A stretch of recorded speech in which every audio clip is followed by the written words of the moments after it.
పంచగంగా నది ఒడ్డున సహ్యాద్రి పర్వత శ్రేణులలో నెలకొన్న ఈ పుణ్యక్షేత్రం సాక్షాత్తు శ్రీ మహాలక్ష్మి అమ్మవారి నివాసం.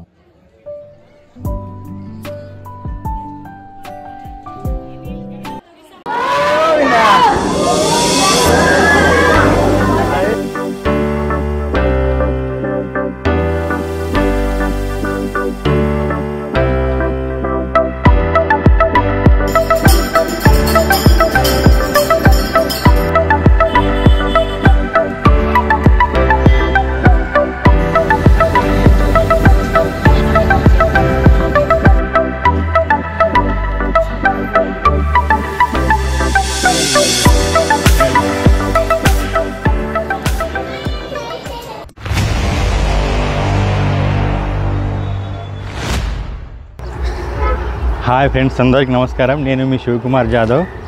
ఈరోజు మనము నిజామాబాద్ నుండి కొల్లాపూర్ వెళ్తున్నాము. కొల్లాపూర్ వెళ్ళేటప్పుడు మధ్యలో మనకు ఇక్కడ బీదర్లో శ్రీ లక్ష్మీ నరసింహస్వామి టెంపుల్ ఉంది, అక్కడికి వచ్చినాము.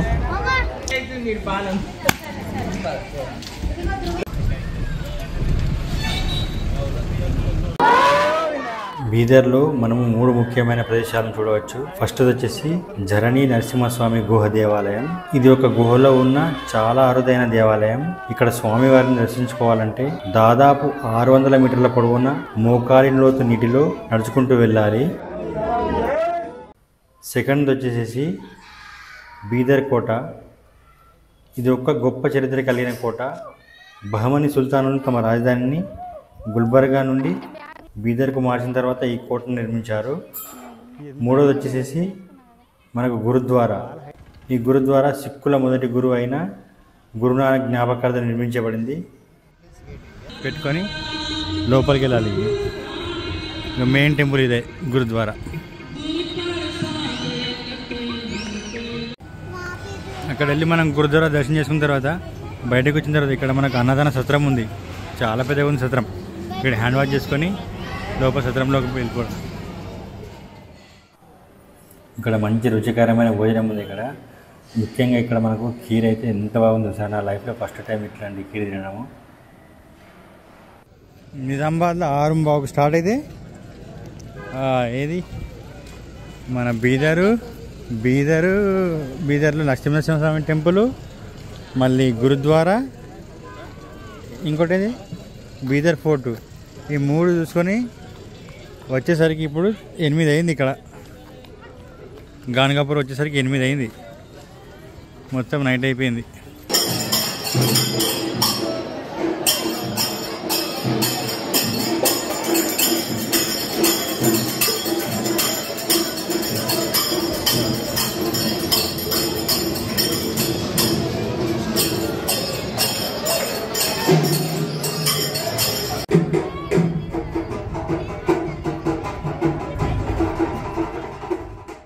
మనము కొల్లాపూర్ వచ్చేసరికి మార్నింగ్ అట్లా 8 అట్లా అయింది.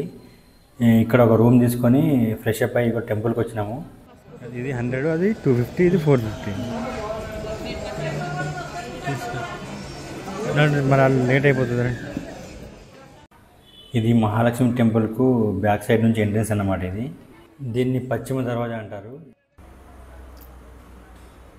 పంచగంగా నది ఒడ్డున సహ్యాద్రి పర్వత శ్రేణులలో నెలకొన్న ఈ పుణ్యక్షేత్రం సాక్షాత్తు శ్రీ మహాలక్ష్మి అమ్మవారి నివాసం. ఇది మహారాష్ట్రలోని పురాతన మహిమాన్వితమైన క్షేత్రం. ఇది కొల్లాపూర్లో ఉంది. వైకుంఠంలో విష్ణువుతో పాటు కొలువై ఉండే లక్ష్మీదేవి భక్తుల కోసం భూలోకంలో వెలిసిన పవిత్ర స్థలం ఇది.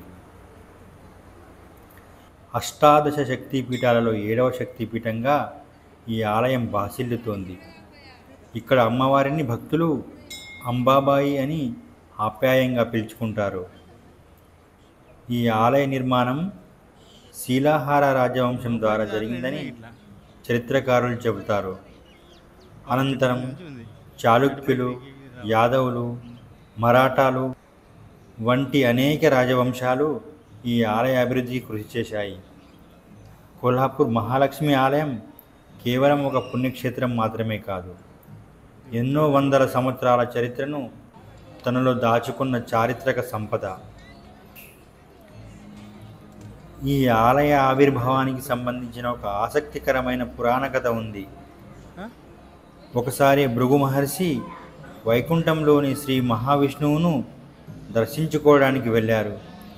కానీ విష్ణువు లక్ష్మీదేవితో సంభాషిస్తూ ఉండడం వల్ల మహర్షిని గమనించలేదు. దీనితో ఆగ్రహించిన భృగు విష్ణు వక్షస్థలంపై తన్నారు. ఆ క్షణం విష్ణు తన నివాసమైన వక్షస్థలాన్ని ఒక ముని తన కాలితో తాకడాన్ని సహించలేని లక్ష్మీదేవి కోపంతో వైకుంఠాన్ని విడిచి భూలోకానికి వచ్చారు. సహ్యాద్రి పర్వత శ్రేణులలో కొల్హాపూర్ ప్రాంతంలో లక్ష్మీదేవి కఠోర తపస్సు చేసి ఇక్కడే శాశ్వతంగా కొలువుతీరారు. ఈ క్షేత్రం మహిమలను, చరిత్రను తెలుసుకునే ప్రయత్నం చేద్దాం. ఈ ఆలయం కరవీర క్షేత్రంగా ప్రసిద్ధి చెందింది. స్కాంద పురాణం, దేవి భాగవతంలో ఈ క్షేత్రాన్ని కరవీర నగరం అని, అమ్మవారిని కరవీర మహాలక్ష్మి అని వర్ణించారు. ఇక్కడి అమ్మవారు ప్రళయం నుంచి ఈ ప్రాంతాన్ని తన చేతులతో ఎత్తి కాపాడారని ప్రతీతి. అందుకే అమ్మవారికి ఆ పేరు వచ్చిందని అంటారు. ఆలయ నిర్మాణం క్రీస్తు శకము 7 నుంచి 9వ శతాబ్దాలలో శీలాహార రాజవంశం ద్వారా జరిగిందని చరిత్రకారులు చెబుతారు. అనంతరం చాళుక్యులు, యాదవులు, మరాఠాలు వంటి అనేక రాజవంశాలు ఈ ఆలయ అభివృద్ధికి కృషి చేశాయి. ఈ ఆలయంలో అమ్మవారి విగ్రహం 3 అడుగుల ఎత్తుంటుంది. నల్లరాయితో చెక్కబడిన ఈ విగ్రహం సుమారు 40 కిలోల బరువు ఉంటుంది. అమ్మవారు 4 చేతులలో, ఒకదానిలో శ్రీఫలం, మరొక దానిలో గద, ఇంకో దానిలో కేతక పుష్పం, చివరి దానిలో పానపాత్రను ధరించి ఉంటారు. కొల్హాపూర్ మహాలక్ష్మి ఆలయం కేవలం ఒక దేవాలయం మాత్రమే కాదు, అది ఒక ఆధ్యాత్మిక శక్తి కేంద్రం. ఇక్కడికి వచ్చే భక్తులకు మనశ్శాంతి లభిస్తుంది. ఈ పుణ్యక్షేత్రం దర్శనం మన జీవితంలో ఒక అద్భుతమైన అనుభూతిని ఇస్తుంది. లక్ష్మీదేవి కటాక్షం మనపై ఎల్లప్పుడూ ఉండాలని కోరుకుంటూ, ఈ వీడియో కనుక మీకు నచ్చినట్లయితే లైక్ చేయండి, షేర్ చేయండి. ఏదైనా తప్పులుంటే క్షమించండి. Thank you. ఇప్పుడు మనం పశ్చిమ ధరాల నుంచి మనం బయటకు వస్తే స్ట్రైట్గా మనకు మార్కెట్ ఉంటుంది. ఈ మార్కెట్లోనే అన్నప్రసాద సత్రం ఉంది. మనకు అన్నప్రసాదం మనం తిన్న తర్వాత మార్కెట్లో మనకి ఇక్కడ కపిలేశ్వర స్వామి మందిర్ ఉంది.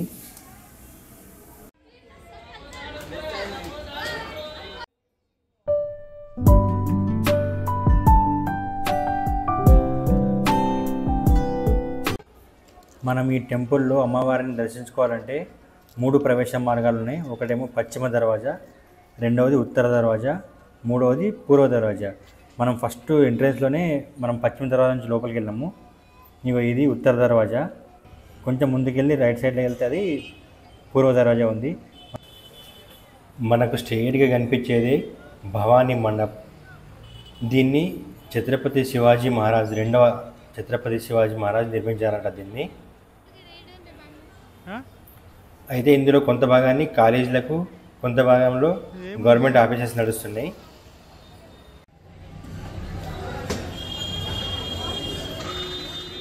ఇది భవానీ మండపానికి మెయిన్ ఎంట్రన్స్. ఇందు లోపల నుంచి మనం లోపలికి వెళ్తే స్ట్రైట్గానేమో ఛత్రపతి సాహు మహారాజ్ మ్యూజియం ఉంది. మనం రైట్ సైడ్కి వెళ్తేనేమో మహాలక్ష్మి అమ్మవారిని దర్శించుకోవడానికి పూర్వ దర్వాజా ద్వారా వెళ్ళొచ్చు. ఇక్కడ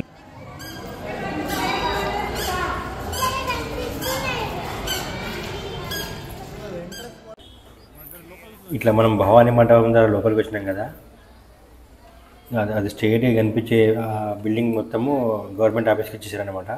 అక్కడ ముందు కనిపించేదేమో ఛత్రపతి సాహు మహారాజ్ మ్యూజియము.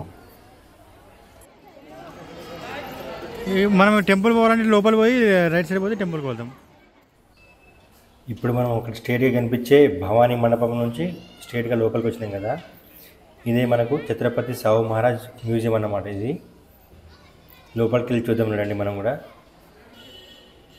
లోపల ఏమేమి ఉన్నాయో ఒకసారి చూద్దాం మనం కూడా. అయితే ఇందులో ఛత్రపతి సాహు మహారాజ్ విగ్రహం, ఆయన వేటాడిన జంతువుల బొమ్మలు, శివాజీ మహారాజ్ ఉపయోగించారని చెప్పబడే ఒక చెక్క సింహాసనం వంటివి ప్రదర్శనకైతే ఉంచారు.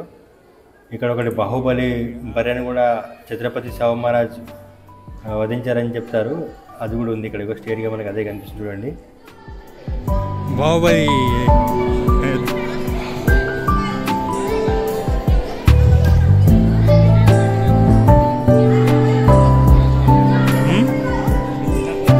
చంపినాడా? ఇవన్నీ ఛత్రపతి శివాజీ మహారాజే ఈ జంతువులని వేటాడినని చెప్పేసి దానికి సంబంధించిన బొమ్మలన్నీ ఇక్కడ పెట్టారన్నమాట. ఇక్కడ మొత్తానికి ఈ ఆలయం కేవలం శక్తిపీఠంగానే కాకుండా కోల్హాపూర్ ప్రాంతానికి ఒక ముఖ్యమైన సాంస్కృతిక చారిత్రక ప్రదేశంగా కూడా విరాజిల్లుతుంది. ఆ మహాలక్ష్మి అమ్మవారి ఆశీస్సులు మనందరిపై ఉండాలని కోరుకుంటూ ఈ వీడియో నచ్చితే లైక్ చేయండి, షేర్ చేయండి, సబ్స్క్రైబ్ చేయండి.